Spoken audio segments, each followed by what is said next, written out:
welcome to my YouTube channel Prep Made Easy. In today's video, we will learn about chapter 1 of class 10th chemistry, chemical reactions and equations. इस chapter में हम पढ़ेंगे कि chemical reactions और equations क्या होती हैं NCERT से लाइन बाय लाइन. सबसे पहले हम देखते हैं यहाँ पे कुछ सिचुएशन दी हुई हैं जो हमारे साथ डेली लाइफ में होती हैं, जैसे कि milk is left at room temperature during summers. अगर हम समर्स में दूध को ऐसे ही छोड़ देते हैं रूम टेम्परेचर पे तो क्या होता है. An iron tawa pan nail is left expose to humid atmosphere. तो आपने देखा होगा क्या होता है रस्टिंग ऑफ आयरन हो जाती है. ठीक है, ये एक प्रोसेस होती है. ठीक है, आपको पता है. Now grapes get fermented. Grapes जो होते हैं वो फर्मेंट होते हैं. ठीक है, एक एक ये भी प्रोसेस है. फूड इज कुक्ड, खाना बन रहा है, ये भी एक प्रोसेस है. ठीक है, food get digested in our body, हमारी बॉडी में खाना डाइजेस्ट हो रहा है, ये भी क्या है, ये भी एक प्रोसेस है. हम सांस ले रहे हैं भाई, ये भी एक प्रोसेस है. In all the above situation, इन सारी सिचुएशंस में the nature and the identity of the initial substance have somewhat change. देखो, स्टार्टिंग में हम ये वाला एग्जाम्पल लेते हैं, फूड इज कुक्ड को हम लेते हैं. तो हमें पता है कि सबसे पहले हम मान लो कि हम कोई सब्जी बना रहे हैं, तो सब्जी पहले किसी और फॉर्म में होती है और पकने के बाद वो किसी और फॉर्म में हो जाती है. ठीक है, तो क्या हो रहा है कि उस सब्सटेंस की किस सब्सटेंस की किसी भी सब्सटेंस की, ठीक है, जैसे सब्जी ही ले लो. ठीक है, सब्जी क्या हो गई, यहाँ पे एक सब्सटेंस हो गया, वो सब्सटेंस का नेचर और उस सब्सटेंस की आइडेंटिटी इनिशियली क्या थी और एट द एंड क्या हो गई. ठीक है, मतलब इनिशियली तो एक हमारे पास प्रॉपर सब्जी थी, लेकिन जब हमने आलू को कट करके उसको बॉईल करके मतलब बना दिया और एट द एंड कुछ अलग ही हमारे पास हमको एंड रिजल्ट कुछ और ही मिला, तो मतलब वो पूरा का पूरा चेंज हो गया. So we have already learned about physical and chemical changes of matter in our previous classes. Whenever a chemical change occurs, we can say that a chemical reaction has taken place. जब भी कोई chemical change होता है तब हम कहते हैं कि एक chemical reaction यहाँ पे हुई है. You may perhaps be wondering as to what it is actually meant by a chemical reaction. How do we come to know that a chemical reaction has taken place? हमें कैसे पता चलेगा कि कोई भी chemical reaction हो रही है. तो इसके लिए हम एक एक्टिविटी परफॉर्म करते हैं. ये इस एक्टिविटी में हम बर्न करेंगे मैग्नीशियम रिबन को. तो हमें इसके लिए क्या क्या चाहिए होगा, हमको एक क्लीन मैग्नीशियम रिबन चाहिए होगा जो 3 से 4 सेंटीमीटर लंबा होगा, और इसको हमें सैंड पेपर से रब करना है, सैंड पेपर पे रब करना है. Hold it with a pair of tongs, हमें ये टोंग इसकी हेल्प से इस रिबन को पकड़ना है. Burn it using a spirit lamp और बर्नर, और एक बर्नर या स्प्रिट लैम्प के थ्रू हमें इसको जलाना है. And collect the ash so formed in watch glass as the shown in figure 1.1. जैसे इस वॉच ग्लास में जो इसकी एश है उसको हमको कलेक्ट करना है. Burn the magnesium ribbon keeping it away as far as possible from your eyes. अब हमको इसको जलाना है अपनी आंखों से दूर रखते हुए. तो अब हमें आगे देखना है कि हमें क्या ऑब्जर्व होता है. You must have observe that magnesium ribbon Burns with a dazzling white flame. हमने ये ऑब्जर्व करा जब हम ये एक्टिविटी करते हैं तो मैग्नीशियम रिबन बर्न होता है एक डेजलिंग वाइट लाइट के साथ और चेंज हो जाता है एक वाइट पाउडर में. This powder is magnesium oxide. इस पाउडर को हम मैग्नीशियम ऑक्साइड कहते हैं. It is form due to the reaction between magnesium and oxygen present in the air. ये वाइट पाउडर, ये मैग्नीशियम ऑक्साइड इसलिए फॉर्म हुआ क्योंकि ऑक्सीजन के साथ, जो कि एयर में प्रेजेंट ऑक्सीजन थी, उसके साथ मैग्नीशियम ने रिएक्ट करा. Now next is activity 1.2 and 1.3. In 1.2, take lead nitrate solution in a test tube. हमको एक lead nitrate solution लेना है एक टेस्ट ट्यूब में. Add potassium iodide solution to this. इसमें हमको एक potassium iodide का solution डालना है. What do you observe? और हमें ये चेक करना है कि इसका क्या रिजल्ट निकला, क्या हुआ जब हमने lead nitrate solution में potassium iodide को ऐड करा. नाउ इन एक्टिविटी 1.3 हमें कुछ जिंक ग्रेन्यूल्स लेने हैं कॉनिकल फ्लास्क या फिर टेस्ट ट्यूब में, उसके अंदर हमें डाइल्यूट HCl या फिर सल्फ्यूरिक एसिड H2SO4 को ऐड करना है। और do you observe anything happening around the zinc granules, और हमें देखना है कि जिंक ग्रेन्यूल्स के अराउंड कुछ हुआ। हमें उस कॉनिकल फ्लास्क या टेस्ट ट्यूब को टच करके देखना है कि कोई टेम्परेचर में चेंज आया कि नहीं आया। From the above three activities, we can say that any of the following observation help us to determine whether a chemical reaction has taken place. इन सभी एक्टिविटीज को करने के बाद या तो कोई भी एक्टिविटी हुई, या तो उसमें सब्सटेंस की स्टेट चेंज हुई, या फिर उसमें कलर में कोई चेंज आया होगा, या फिर कोई गैस इवॉल्व हुई होगी, या फिर टेम्परेचर में कोई ना कोई चेंज आया होगा। As we observe the changes around us, we can see that there is a large variety of chemical reactions taking place around us. जब हम देखते हैं कि हमारे चारों तरफ बहुत सारे चेंजेस होते हैं, तो इससे पता चलता है कि हमारे आसपास बहुत सारी केमिकल रिएक्शंस हो रही होती हैं। We will study about the various types of chemical reaction and their symbolic representation in this chapter. इस चैप्टर में हम उन्हीं केमिकल रिएक्शंस और उनको हम कैसे सिंबलिक वे में रिप्रेजेंट कर सकते हैं वो पढ़ेंगे। Now the question is what is chemical equation. Chemical equation क्या होती है? जैसा कि हमने एक्टिविटी 1.1 में डिस्क्राइब करा था, एक मैग्नीशियम रिबन लिया था, उसको ऑक्सीजन की प्रेजेंस में जलाया था, तो वो मैग्नीशियम ऑक्साइड में कन्वर्ट हो गया था। The description of a chemical reaction in a sentence form is quite long. इस तरीके से हम डिस्क्राइब करेंगे कि magnesium ribbon is burnt in oxygen and it gets convert to magnesium oxide. So ये सेंटेंस बहुत ही लॉन्ग है, तो हमने इसको शॉर्टर फॉर्म में लिखना प्रेफर करा। The simplest way to do this write in the form of word equation. तो हमने इसका जो शॉर्टेस्ट वे सिंपलेस्ट वे निकाला, वो निकाला कि इसको हम वर्ड इक्वेशन में लिख देते हैं like this. In the reactant side magnesium plus oxygen and in the product side it gives magnesium oxide. Now, the substance that undergo chemical change in the reaction 1.1, magnesium and oxygen are reactant. 1.1 जो activity थी उसमें जो substance एक chemical change के लिए गए थे, that is magnesium and oxygen, वो रिएक्टेंट साइड आए and a new substance is magnesium oxide. और जो नया सब्सटेंस फॉर्म हुआ दैट इज मैग्नीशियम ऑक्साइड, वो प्रोडक्ट साइड आया, जो कि ये इस रिएक्शन के दौरान बना था। A word equation shows changes of reactant to product through an arrow placed between them. अब वर्ड इक्वेशन में हम रिएक्टेंट से जो भी चेंजेस रिएक्टेंट से हो रहे हैं प्रोडक्ट बनने में, उसको हम एक एरो बीच में प्लेस करके शो करते हैं, this arrow.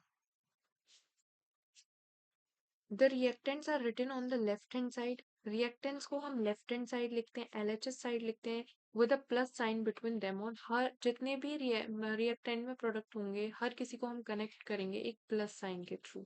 Similarly products are written on the right hand side with a plus sign between them. अगर यहाँ पे क्योंकि एक ही प्रोडक्ट बना है दैट्स वाई यहाँ एक single product right hand side दिख रहा है, लेकिन अगर ज्यादा प्रोडक्ट बनते तो यहाँ पर भी हम प्लस लगाते, प्लस लगा के आगे प्रोडक्ट्स लिखते।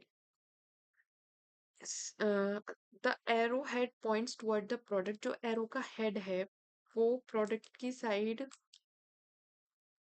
ही रहता है and shows the direction of the reaction. और रिएक्शन की डायरेक्शन दिखाता है कि रिएक्शन में जो इनिशियल फॉर्म ये थी एंड एंड प्रोडक्ट ये बना। Now next topic is writing a chemical equation, कि हम एक केमिकल इक्वेशन को कैसे लिखते हैं। Is there any other shorter way of representing chemical equation? क्योंकि वर्ड इक्वेशन अभी हमने देखी, वर्ड इक्वेशन भी काफी बड़ी है। Chemical equations can be made more concise and useful if we use chemical formulae instead of words. Chemical equations को और छोटा भी करा जा सकता है अगर हम इनकी जगह वर्ड्स का यूज करें। केमिकल इक्वेशंस को हम represent chemical equation represent a chemical reaction. जो भी केमिकल रिएक्शन हो रही है उसको केमिकल इक्वेशन के थ्रू हम रिप्रेजेंट करते हैं।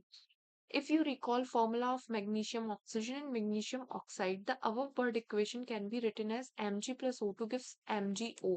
So, अगर हमें मैग्नीशियम का फॉर्मूला पता है, हमें ऑक्सीजन का फॉर्मूला पता है, तो हम मैग्नीशियम ऑक्साइड फॉर्म हो रहा है, तो हम इस वर्ड इक्वेशन को इस तरीके से सिंबलिक फॉर्म में लिख सकते हैं। Now count and compare the number of atom of each element on the LHS and RHS of the arrow. हमें इस एरो के LHS साइड में एटम काउंट करने हैं और राइट हैंड साइड में काउंट करनी है. Is the number of atoms of each element same on the both side, तो काउंट करते हैं. यहाँ पे मैग्नीशियम का एक एटम है, यहाँ ऑक्सीजन के दो एटम है. राइट हैंड साइड मैग्नीशियम का एटम तो एक है, लेकिन यहाँ पे ऑक्सीजन का एक एटम है, जबकि लेफ्ट हैंड साइड ऑक्सीजन के दो एटम प्रेजेंट थे. If yes, then the equation is balance. अगर हाँ है हमारा आंसर कि हाँ दोनों साइड सेम है, तो हमारी इक्वेशन क्या है, बैलेंस्ड इक्वेशन है. अगर नहीं है तो इस केस में ये जो इक्वेशन है ये अनबैलेंस्ड इक्वेशन है, और अनबैलेंस्ड इक्वेशन को हम कहते हैं skeletal chemical equation. Equation 1.2 is a skeletal chemical equation for the burning of magnesium in air. तो ये वाली जो इक्वेशन है, it is a skeletal chemical equation because यहाँ पे ये जो इक्वेशन है, ये दोनों साइड इसके एटम्स जो हैं वो इक्वल नहीं है. Now the next topic is balanced chemical equation. Recall the law of conservation of mass that you studied in class 9th. Mass can neither be created nor destroyed in a chemical reaction. Means अगर कोई chemical reaction हो रही है तो उसमें ना तो mass create होता है ना ही mass destroy होता है. ये law of conservation of mass का हमने पढ़ा है क्लास 9 में. That is the total mass of the element present in the product of a chemical reaction has to be equal to the total mass of the elements present in the reactant. Means reactant side जितना mass present होगा elements में, उतना ही reaction होने के बाद जो product बनेगा उसमें equal mass होगा. In other words, दूसरे शब्दों में हम कह सकते हैं कि the number of atoms means her element में, चाहे वो कोई केमिकल रिएक्शन हो चुकी है उसके पहले और होने के बाद, दोनों तरफ ही नंबर ऑफ एटम्स क्या होंगे, इक्वल होंगे. इसीलिए कोई भी स्केलेटल केमिकल इक्वेशन हो, हमें उसको बैलेंस करना पड़ता है. Is the chemical equation 1.2, the magnesium oxide वाली जो केमिकल इक्वेशन थी वो हमारी बैलेंस नहीं थी. इसीलिए अब हम सीखेंगे कि हम केमिकल इक्वेशंस को कैसे बैलेंस कर सकते हैं. फॉर एग्जाम्पल कि ये हमारी एक वर्ड इक्वेशन है, zinc plus sulphuric acid gives us zinc sulphate plus hydrogen. So इसको हम ऐसे लिखते हैं, जिंक को हमने लिख लिया Zn, सल्फ्यूरिक एसिड को H2SO4 as you know, zinc sulphate ZnSO4 plus H2. अब let us examine the number of atoms both side. ठीक है, तो हम एक टेबल फॉर्म कर लेते हैं इस तरीके से. यहाँ पे हम सारे एलिमेंट लिखते हैं जो भी इस इक्वेशन में यूज हुए हैं. फॉर एग्जाम्पल जिंक यूज हुआ है, हाइड्रोजन यहाँ यूज हुई है, सल्फर यहाँ पे यूज हुआ है, ऑक्सीजन यहाँ यूज हुई है. ठीक है, तो हमने चारों के चारों एलिमेंट्स को हमने लिख लिया, जिंक, हाइड्रोजन, सल्फर, ऑक्सीजन. अब हम देखते हैं कि LHS में इनके कितने नो प्रेजेंट हैं एटम्स. तो अगर हम देखते हैं यहाँ पे, तो जो जिंक है वो LHS मींस रिएक्टेंट साइड एक एटम प्रेजेंट है जिंक का, हाइड्रोजन के दो एटम प्रेजेंट हैं, सल्फर का एक एटम प्रेजेंट है और ऑक्सीजन के 4 एटम प्रेजेंट है. अब हम एग्जामिन करते हैं कि क्या राइट हैंड साइड भी ऐसा ही है. तो राइट हैंड साइड देखते हैं, तो जिंक का एक ही एटम प्रेजेंट है, means zinc left hand side भी एक है और राइट हैंड साइड भी एक है. दूसरा है सल्फर. सल्फर देखते हैं तो सल्फर यहाँ पर भी एक है और राइट हैंड साइड भी एक ही एटम प्रेजेंट है. इट मींस जिंक और सल्फर तो बैलेंस्ड है. अब हम हाइड्रोजन देखते हैं, तो हाइड्रोजन के यहाँ दो एटम प्रेजेंट थे लेफ्ट हैंड साइड, और राइट हैंड साइड भी दो एटम प्रेजेंट है. इट मींस कि हाइड्रोजन भी यहाँ पे बैलेंस्ड है. अब हम ऑक्सीजन को देखते हैं, ऑक्सीजन के यहाँ 4 एटम प्रेजेंट है और यहाँ पर भी ऑक्सीजन के 4 एटम प्रेजेंट है. इट मींस कि ये एक बैलेंस्ड केमिकल इक्वेशन है, क्योंकि यहाँ पे LHS as well as RHS दोनों के एटम्स इक्वल हैं. अब हम एक दूसरी इक्वेशन ट्राई करते हैं, that is Fe plus H2O gives us Fe3O4 plus H2. इस इक्वेशन को, क्योंकि ये जो इक्वेशन है इसको चेक करते हैं कि क्या ये इक्वेशन हमारी बैलेंस्ड है. सो नो, यहाँ पे आयरन का एक एटम प्रेजेंट है, लेकिन राइट हैंड साइड देखें तो तीन एटम प्रेजेंट है. यहाँ पे हाइड्रोजन बैलेंस्ड है, बट ऑक्सीजन के यहाँ एक एटम प्रेजेंट है, but right hand side 4 atom present है, तो हम इसको ट्राई करते हैं बैलेंस करने का। So to balance the chemical equation, first draw boxes around each formula. किसी भी केमिकल इक्वेशन को बैलेंस करने के लिए सबसे पहले हम क्या करते हैं, फॉर्मूला के अराउंड हम बॉक्सेस ड्रॉ कर लेते हैं, लाइक दिस। Fe के अराउंड एक स्क्वायर बॉक्स, H2O के अराउंड, Fe3O4 के अराउंड, H2, सबके अराउंड हमने एक बॉक्स को ड्रॉ कर लिया। Now list the number of atoms of different elements present in the unbalanced equation. क्या करते हैं, अब हम हर जो भी element, different different element present है, उनका अनबैलेंस इक्वेशन में उनका एटम्स को लिस्ट डाउन करते हैं। जैसे हमने यहाँ पे लिखा Fe, H और O, यही 3 एलिमेंट यहाँ पे यूज हुए हैं, ठीक है। अब हम यहाँ पे इनके एटम्स लिख लेते हैं। फॉर एग्जाम्पल LHS में आयरन 1 है, हाइड्रोजन के 2 एटम है, ऑक्सीजन का 1 एटम है। RHS में आयरन के 3 एटम प्रेजेंट है, ऑक्सीजन के 4 और हाइड्रोजन के 2। So it is often convenient to start balancing with compound that contain the maximum number of atoms. It may be a reactant or product. In that compound, select the element which has the maximum number of atoms. Using these criteria, we select Fe3O4 and the element oxygen in it. There are 4 oxygen atoms on the right hand side and only one on left hand side. It means कि अगर हमें balancing start करनी है तो हम एक ऐसे compound से स्टार्ट करते हैं जो मैक्सिमम नंबर ऑफ एटम्स को कंटेन करता है। सो इस केस में वो कंपाउंड है Fe3O4, ठीक है। इस क्राइटेरिया के थ्रू हमने किसको यूज सेलेक्ट किया, Fe3O4 को, राइट। तो अगर हम देखें, लेफ्ट हैंड साइड एक ऑक्सीजन एटम प्रेजेंट है और right hand side 4 atom present है। तो हमने क्या करा, रिएक्टेंट में हमने 4 से मल्टीप्लाई कर दिया, ठीक है। इनिशियली क्या था, इनिशियली था H2O, ठीक है, सिर्फ एक था। अब हमने इसको 4 से मल्टीप्लाई कर दिया, ठीक। तो इधर क्या हो गया, इधर हमारे 4 ऑक्सीजन एटम हो गए। To equalize the number of atoms, it must be remembered that we cannot alter the formula of the compound or element involved in it reaction in the reactions. हम फॉर्मूला को alter नहीं करेंगे, हम just इसके आगे एक coefficient put कर देंगे। जैसे कि 4H2O कर दिया, हम ऐसा नहीं करेंगे कि H2O4 कर दें या H2O होल 4 कर दें, नहीं, हम 4H2O कर देंगे, हम इसको 4H2O कर देंगे, हम इसके आगे यहाँ पे एक 4 लगा देंगे। उसके बाद उसके बाद क्या हुआ कि जब हमने यहाँ एक 4 लगा दिया, अब हम देखते हैं कि हमारा यहाँ, अब हम देखते हैं Fe और H एटम्स को, वो बैलेंस नहीं है, क्योंकि यहाँ पे एक F है, यहाँ पे 3 सॉरी, यहाँ पे एक Fe है, यहाँ पे 3 Fe है, मीन्स 3 आयरन एटम प्रेजेंट है। Pick any of these element to proceed further, हम इनमें से कोई भी एलिमेंट को लेके आगे बढ़ सकते हैं।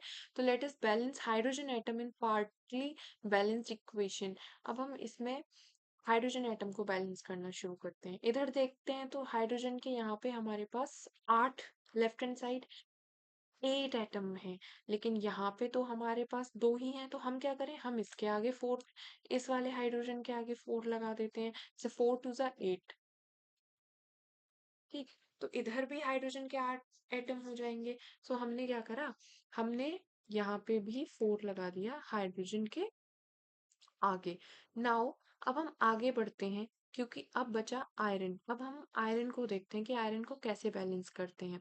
तो इधर 3 आयरन है, अब हम क्या करते हैं, हम इस आयरन के आगे, इस आयरन के कोफिशिएंट में भी 3 लगा देते हैं, जिससे क्या हो जाएगा, इधर लेफ्ट हैंड साइड भी 3 आयरन हो गए और राइट हैंड साइड भी। अब हम चेक करते हैं क्या हमारी इक्वेशन बैलेंस्ड है। यस, यहाँ पे 3 आयरन, तो राइट हैंड साइड 3 आयरन। यहाँ पे 8 हाइड्रोजन एटम, इधर भी 8 हाइड्रोजन एटम है। यहाँ पे 4 ऑक्सीजन प्रेजेंट है, इधर भी 4 ऑक्सीजन एटम प्रेजेंट है। तो number of atoms of elements on both side of equation 1.9 are equal. अब ये जो इक्वेशन है, बैलेंस्ड इक्वेशन बन चुकी है। This method of balancing chemical equation is called hit and trial method. ये हिट एंड ट्रायल मेथड होता है, इसके थ्रू हम ट्रायल्स कर करके इक्वेशन को बैलेंस करते हैं writing symbols of physical state. अब हम क्या करते हैं, जब हमने बैलेंस्ड इक्वेशन बना ली तो अब इस इक्वेशन में, इस केमिकल इक्वेशन में हम क्या करेंगे कि हम इस हर हर किसी भी एलिमेंट की क्या लिखेंगे, ये किस स्टेट में प्रेजेंट है। For example iron solid form में है, वाटर गैसियस फॉर्म में है, और हमारा Fe3O4 सॉलिड फॉर्म में आया है, हमारा H2 गैसियस फॉर्म में आया है। सो ये हमने इनकी यहाँ पे फिजिकल स्टेट भी मेंशन कर दी। Note that symbol G is used with H2O to indicate that in this reaction water is used in the form of steam. Usually physical state are not included in a chemical equation unless it is necessary to specify them. Sometimes the reaction conditions such as temperature, pressure, catalyst, ये सब भी दिया जाता है कि किस temperature में वो कौन सी इक्वेशन फॉर्म हुई, या फिर कौन कौन से कैटलिस्ट इसमें यूज हुए। फॉर एग्जाम्पल यहाँ पे ये टेम्परेचर वगैरह सब दिया हुआ है, इसमें प्रेशर दिया हुआ है, ये प्रेशर दिया हुआ है यहाँ पे 348 atm। बाकी कंडीशंस दी हुई हैं। जब भी हम कोई ऐसी इक्वेशन लिखते हैं जहाँ पे ये सब नेसेसरी होता है तो हम वहाँ पे ये सारी चीज़ें टेम्परेचर, प्रेशर, कैटलिस्ट वगैरह मेंशन कर। Now types of chemical reactions. There are 5 type of chemical reaction. The one is combination reaction. Combination reaction में क्या होता है कि हम यहाँ पे एलिमेंट्स को कंबाइन करते हैं और एक प्रोडक्ट फॉर्म करते हैं। जैसे कि यहाँ पे कैल्शियम ऑक्साइड वाटर के साथ रिएक्ट करके एक सिंगल प्रोडक्ट बना रही है, कैल्शियम हाइड्रोक्साइड। इस रिएक्शन में एक सिंगल प्रोडक्ट फॉर्म हो रहा है with two or more reactants is known as combination reaction. Means एक ऐसी रिएक्शन जिसमें दो या दो से ज्यादा रिएक्टेंट्स को यूज करके सिर्फ एक सिंगल प्रोडक्ट बन रहा है, उसको कॉम्बिनेशन रिएक्शन कहते हैं। Let us discuss some more example of combination reaction. जैसे यहाँ पे कार्बन और ऑक्सीजन का यूज करके हमने क्या कार्बन डाइऑक्साइड फॉर्म कर दिया, तो यहाँ पे दो हमने रिएक्टेंट यूज करे और एक सिंगल प्रोडक्ट दिया, तो it's an example of combination reaction. Formation of water, अगर हम वाटर भी देख रहे हैं तो यहाँ पे हाइड्रोजन और ऑक्सीजन का यूज हो रहा है और हमें वाटर फॉर्मेशन मीन्स वाटर दिख रहा है बनते हुए, तो ये भी एक कॉम्बिनेशन रिएक्शन है क्योंकि यहाँ पे दो रिएक्टेंट यूज हो रहा है और एक प्रोडक्ट। मीन्स रिएक्टेंट दो या दो से ज्यादा हो सकते हैं बट प्रोडक्ट सिंगल ही होना चाहिए कॉम्बिनेशन रिएक्शन में। In simple language we can say that when two or more substances either element or compound, चाहे कंपाउंड मिले चाहे एलिमेंट मिले, अगर कंबाइन करके एक सिंगल प्रोडक्ट बना रहे हैं तो रिएक्शन को हम क्या कहेंगे, कॉम्बिनेशन रिएक्शन कहेंगे। Now other example of in activity 1.4, so the activity 1.4 is this। जहाँ पे हमने एक कैल्शियम ऑक्साइड ली थी एक बीकर में, उसमें वाटर ऐड करा था और बीकर को टच करा था तो हमें एक टेम्परेचर यहाँ पे फील हुआ था। तो यहाँ पे अ, इसमें एक हीट इवॉल्व हुई थी, एक large amount of heat evolve हुई थी। This makes the reaction mixture warm, इससे वो रिएक्शन मिक्सचर वार्म हो गया था। The reaction in which heat is released, ऐसी रिएक्शन जिसमें हीट रिलीज होती है along with the formation of products, जिसके साथ प्रोडक्ट्स भी फॉर्म हो रहे हैं और साथ में हीट भी निकल रही है, ऐसी रिएक्शंस को हम एक्सोथर्मिक केमिकल रिएक्शंस कहते हैं। और भी एग्जाम्पल होते हैं एक्सोथर्मिक रिएक्शंस के, जैसे burning of natural gas. Do you know the respiration is an exothermic process?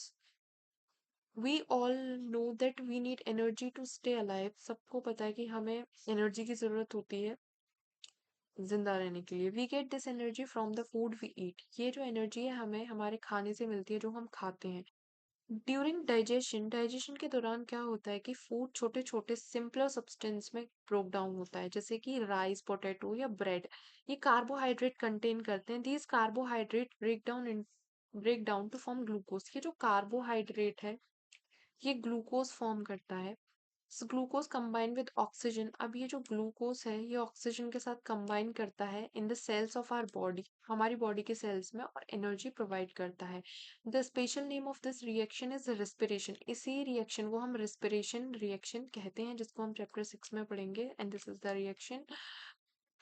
The decomposition of vegetable matter into compost is also an example of exothermic reaction. जो भी वेजिटेबल मैटर है जिस उसका decomposition भी एक exothermic reaction कहलाता है, उसमें भी हीट प्रोड्यूस होती है। Now second is decomposition reaction. Decomposition reaction क्या होती है? हमने फेरस सल्फेट के 2 ग्राम के करीब क्रिस्टल लिए और एक ड्राई बॉइलिंग ट्यूब में उसको डाल दिया। अब हमने कलर ऑफ फेरस सल्फेट को नोट करना है। अब उस बॉइलिंग ट्यूब को हमने हीट करा बर्नर पे रख के या स्प्रेड लैम्प पे, जैसा कि इस फिगर में दिखाया जा रहा है। और हमें ऑब्जर्व करना है कि क्रिस्टल्स में क्या कोई चेंज आया हीट करने पे। So have you notice that green colour of ferrous sulphate crystal has change? जब ये आप रिएक्शन करोगे तो आप देखोगे कि इसमें कुछ चेंज आ रहा है। जो ग्रीन कलर के फेरस सल्फेट के क्रिस्टल थे वो चेंज हो गए हैं। You can smell the characteristic odor of burning sulphur, और आप ऑर्डर भी स्मेल कर सकते हो। तो इन दिस रिएक्शन यहाँ पे फेरस सल्फेट लिया गया था, उसको हीट दी गई थी और उसको तो वो कन्वर्ट हुआ किसमें, फेरिक ऑक्साइड में और सल सल्फर डाइऑक्साइड में, सल्फर ट्राइऑक्साइड में। इस रिएक्शन में हमने ये ऑब्जर्व करा कि हमने एक सिंगल रिएक्टेंट लिया था, फेरस सल्फेट सिंगल रिएक्टेंट था, और वो अपने सिंपलर सब्सटेंसेस में या सिंपलर प्रोडक्ट्स में टूट गया। This is a decomposition reaction. जहाँ पे हम एक सिंगल रिएक्टेंट ले रहे हैं और वो सिंपलर प्रोडक्ट्स में टूट रहा है, उसको हम डिकम्पोजिशन रिएक्शन कहते हैं। फेरस सल्फेट के क्रिस्टल ने वाटर लूज करा, जैसे ही वो क्या हुआ, हीट उसको दी गई, और जिससे कि कलर चेंज हुआ उन क्रिस्टल्स का। Then decomposes to ferric oxide, ये कन्वर्ट हुआ फेरिक ऑक्साइड में, सल्फर डाइऑक्साइड में एंड सल्फर ट्राइऑक्साइड में। फेरिक ऑक्साइड जो होता है वो सॉलिड होता है, while SO2 and SO3 are gases. Sulphur dioxide and sulphur trioxide gases होते हैं, फेरिक ऑक्साइड सॉलिड बनता है। Decomposition of calcium carbonate to calcium oxide and carbon dioxide. जो ये कैल्शियम कार्बोनेट है ये कैल्शियम ऑक्साइड और कैल्शियम सॉरी कार्बन डाइऑक्साइड में कन्वर्ट यहाँ पे हो रहा है। ये भी एक डिकम्पोजिशन रिएक्शन का ही एग्जाम्पल है, जब एक रिएक्टेंट यहाँ पर हम लेते हैं और वो डिकम्पोज हो जाता है अपने सिंपलर प्रोडक्ट्स में। उसी रिएक्शन को हम डिकम्पोजिशन रिएक्शन कहते हैं। जैसे यहाँ पे लेड नाइट्रेट टूट रहा है हीट करने पे, lead oxide plus nitrogen dioxide plus oxygen में। ये भी एक डिकम्पोजिशन की रिएक्शन है कि हमने कोई एक ही रिएक्टेंट यहाँ पे उठाया है और उसको तोड़ दिया है different type of simpler products में। तो ये डिकम्पोजिशन रिएक्शन होती है।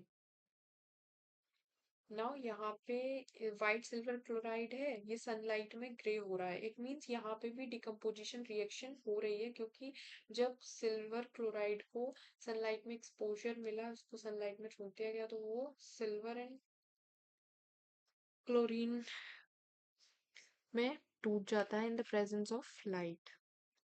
नाउ सिल्वर ब्रोमाइड भी सेम वे में बिहेव करता है।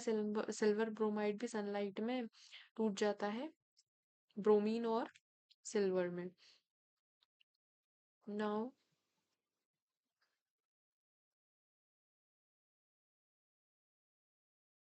Next reaction, this is activity 1.9। यहाँ पे 3 आयरन नेल लिया, उनको क्लीन करा सैंड पेपर से। Take 2 test tube marked as A and B. हमने 2 टेस्ट ट्यूब लिए, एक को ए मार्क करा, एक को बी मार्क करा। In each test tube take 10 millilitre copper sulphate solution. हमने कॉपर सल्फेट सोल्यूशन लिया। Tie 2 nail iron nail with a thread. हमने 2 आयरन नेल को थ्रेड में बांध कर इमर्स कर दिया इस कॉपर सल्फेट के सोल्यूशन के अंदर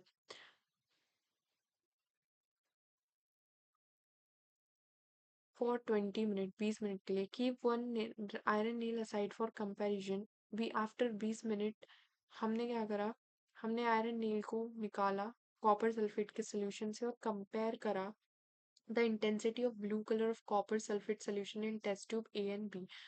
उन दोनों के ब्लू कलर की इंटेंसिटी को कंपेयर करा। Also compare the colour of the iron nail dipped in copper sulphate solution with the one kept aside. और मतलब उनको इस तरीके से उन जो एक अलग रखा था नील उसके साथ भी हमने उसको कंपेयर करके देखा। Now this is the iron nail. This is iron nail taken out from copper sulfate solution. This is copper sulfate solution test tube A. This is test tube stand in reaction mixture test tube B. Why does the iron nail become brownish in color and the blue color of copper sulfate solution fades? The following chemical reaction take place in this activity. इस activity में ये हुआ कि हमारे पास iron था, iron नील था, उसको हमने कॉपर सल्फेट के सोल्यूशन में डाला तो हमारे पास आयरन सल्फेट बन के आया प्लस कॉपर अलग निकल गया। इस रिएक्शन में आयरन हैज डिस्प्लेस्ड और removed another element copper from copper sulphate solution. इसमें क्या करा, इसमें आयरन ने कॉपर को उसकी प्लेस से डिस्प्लेस कर दिया और उसकी जगह उसने खुद ले ली। This reaction is known as displacement reaction. इस रिएक्शन को हम डिस्प्लेसमेंट रिएक्शन कहते हैं। मीन्स यहाँ पे जैसे जिंक है, ये कॉपर सल्फेट है। अब इस रिएक्शन में क्या कर रहा है कि जिंक ने कॉपर को यहाँ से रिमूव कर दिया और जिंक सल्फेट बना लिया। यहाँ पे लेड ने क्या करा, कॉपर क्लोराइड को में से कॉपर को हटा दिया और लेड क्लोराइड बना लिया। क्यों? क्योंकि जिंक और लेड कॉपर से मोर रिएक्टिव थे। मीन्स जो भी ज्यादा रिएक्टिव एलिमेंट्स होते हैं वो लेस रिएक्टिव एलिमेंट को रिप्लेस कर देते हैं और खुद उनकी जगह आ जाते हैं। इसी रिएक्शन को हम डिस्प्लेसमेंट रिएक्शन कहते हैं। डिस्प्लेसमेंट रिएक्शन वो रिएक्शन होती है जब एक हाईली रिएक्टिव मेटल किसी लो रिएक्टिव मेटल को रिमूव करके उसकी जगह ले लेता है और एक नया सब्सटेंस बना देता है, तो वो रिएक्शन कहलाती है displacement reaction. Now double displacement reaction. Double displacement reaction में ये होता है कि ये वाली रिएक्शन है जहाँ पे sodium sulphate plus barium chloride एक दूसरे के साथ रिएक्ट कर रहे हैं और बनाते हैं barium sulphate plus sodium chloride. यहाँ पे क्या हो रहा है कि यहाँ पे ये Na इस बेरियम को हटाता है, ये सोडियम इस बेरियम को हटा के NaCl बना ले रहा है और यहाँ पे ये बेरियम इस SO4 के साथ बेरियम सल्फेट बना ले रहा है। The white precipitate of BaSO4 is formed by the reaction of SO4 plus Ba2. The other product formed is sodium chloride which remains in the solution. Such reaction in which there is an exchange of ions between the reactant are called double displacement reaction. इस equation में जो reaction हुई इसमें ये जो ion है SO4 Ba, ये जो आयन्स हैं इन्होंने क्या करा, एक सोडियम क्लोराइड नाम का प्रोडक्ट फॉर्म हुआ और इन आयन्स का एक्सचेंज हुआ और बिटवीन द रिएक्टेंट्स के बीच में और एक डबल डिस्प्लेसमेंट रिएक्शन फॉर्म हो गई। हुआ ये कि एक सोडियम क्लोराइड नाम का ये फॉर्म हुआ और यहाँ पे रिएक्टेंट्स ने एक दूसरे के ये जो आयंस थे इनको क्या कर लिया, एक्सचेंज कर लिया और बेरियम सल्फेट को बना दिया। बेरियम और सल्फेट ने एक दूसरे के साथ एक्सचेंज करा और डबल डिस्प्लेसमेंट रिएक्शन हो गई। Now next is oxidation and reduction. This now heat a china dish containing about 1 gram of copper powder. एक चाइना डिश हमने ली, इसमें हमने 1 ग्राम कॉपर पाउडर को रखा। अब हमें ये ऑब्जर्व करना है कि क्या हुआ होगा यहाँ पे। The surface of copper powder become coated with black copper oxide. सोने चली गई थी क्या? सो इस रिएक्शन में बेसिकली ये हो रहा है कि हमने कॉपर लिया, वो उसने ऑक्सीजन के साथ रिएक्ट करा, उसको नीचे से हीट दी हमने यहाँ से तो उसने कॉपर ऑक्साइड बनाया। राइट।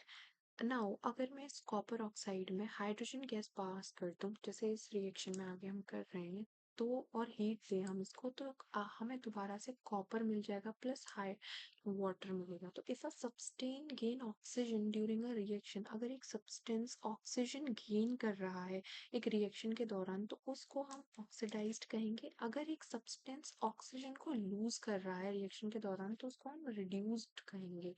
तो इस 1.29 रिएक्शन में हुआ क्या कि ये जो कॉपर ऑक्साइड है इसने अपना ऑक्सीजन छोड़ा और ये से सिंपल कॉपर बन गया, तो ये यहाँ पे रिड्यूस हो गया। बट ये जो हाइड्रोजन है इसने यहाँ पे ऑक्सीजन को गेन कर लिया और ये यहाँ पे ऑक्सीडाइज्ड हो गया। इन अदर वर्ड्स, दूसरे वर्ड्स में हम कह सकते हैं कि वन रिएक्टेंट गेट ऑक्सीडाइज्ड, कि एक रिएक्टेंट ऑक्सीडाइज्ड होता है वाइल अदर गेट रिड्यूस्ड, दूसरा रिड्यूस होता है ड्यूरिंग अ रिएक्शन। ऐसे ही रिएक्शंस को हम ऑक्सीडेशन रिडक्शन रिएक्शन या फिर रिडॉक्स रिएक्शन कहते हैं। जैसे यहाँ पे हुआ कॉपर से उसका ऑक्सीजन हट गया तो सिर्फ कॉपर बन गया, मीन्स उसने तो यहाँ पे कॉपर का रिडक्शन हो गया क्योंकि उसने अपना ऑक्सीजन लूज कर दिया। वर्सेस हाइड्रोजन ने वो ऑक्सीजन गेन कर लिया तो हाइड्रोजन का यहाँ पे ऑक्सीडेशन हो गया। ये कुछ अदर एग्जाम्पल है रिडॉक्स रिएक्शन के। जैसे यहाँ पे जिंक ने ऑक्सीजन को लूज करा, तो यहाँ पे जिंक का हमारे का रिडक्शन हो गया, बट कार्बन ने यहाँ पे उसको गेन करा तो उसका यहाँ पे ऑक्सीडेशन हो गया। सिमिलरली इन दिस रिएक्शन यहाँ पे भी यही हो रहा है कि ऑक्सीजन यहाँ से रिड्यूस हो गया और यहाँ पे हाइड्रोजन को गेन हो गया। तो these are the example of redox reactions. Now these are some observation of effect of oxidation reaction in everyday life। जैसे कि corrosion means, आपने देखा होगा अगर हम आयरन आर्टिकल्स को छोड़ देते हैं ऐसे ही, तो उनके ऊपर कुछ रेडिश ब्राउन पाउडर लग जाता है। तो इस प्रोसेस को हम कॉमनली कहते हैं rusting of iron. Some other metals also get tarnished in this manner, कुछ और भी मेटल्स होते हैं जो इस तरीके से ही टार्निश होते हैं। Have you notice the colour of coating formed on copper and silver when a metal is attacked by substance around it such as moisture, acid, etc। जब कोई भी मेटल को उसके अराउंड के सब्सटेंस जैसे कि कोई मॉइस्चर या फिर कोई एसिड अटैक करता है ना, तो वो कोरोड हो जाते हैं, मीन्स उनमें जंग लग जाती है। इसी प्रोसेस को हम क्या कहते हैं, कोरोजन कहते हैं। The black coating on silver, silver के ऊपर अगर ब्लैक कोटिंग दिख जाए, आयरन के ऊपर रेडिश ब्राउन कलर दिख जाए, कॉपर के अराउंड ग्रीन कलर की कोटिंग दिख जाए, तो इसका मतलब ये है कि उनका कोरोजन हो गया है। Corrosion causes damage to car bodies, corrosion से कार बॉडीज खराब हो जाती हैं, ब्रिजेस हमारे खराब हो जाते हैं, आयरन ड्रिलिंग खराब हो जाते हैं, शिप्स और जितनी भी मतलब चीजें मेटल की बनी होती हैं स्पेशली दोज ऑफ आयरन, वो क्या होती हैं कि वो खराब हो जाती हैं। Erosion of iron is a serious problem. Every year an enormous amount of money is spent to replace damaged iron। हम इस कोरोजन के बारे में चैप्टर 3 में पढ़ेंगे ना। और रेंसिडिटी क्या होती है, आपने कभी नोटिस करा है या फिर मतलब टेस्ट करा है, स्मेल करा है फैट या ऑयली कंटेनिंग फूड मटेरियल, अगर हम उनको ऐसे ही लंबे समय तक छोड़ देते हैं, तो जब फैट या ऑयल ऑक्सीडाइज होते हैं तो वो रेंसिड होते हैं और उनमें उनका स्मेल और टेस्ट जो होता है वो चेंज हो जाता है। क्यों? Usually substance which prevent oxidation are added to food containing fats and oil. Keeping food in air tight container help to slow down oxidation. इसीलिए हम क्या करते हैं, ऐसे किसी भी चीज को हम बचाने के लिए एंटीऑक्सीडेंट्स वगैरह ऐड करते हैं जिससे कि क्या कहते हैं ऑक्सीडेशन से प्रिवेंट कर सकें। हम फूड को एयरटाइट कंटेनर्स में रखते हैं जिससे कि जो ऑक्सीडेशन की प्रोसेस है वो स्लो डाउन हो जाए। जो चिप्स वगैरह आते हैं वो manufacturers usually flush bags of chips with gas such as nitrogen, वो उसमें नाइट्रोजन गैस डालते हैं जिससे कि चिप्स भी ऑक्सीडाइज्ड ना हो। So that's it for this chapter.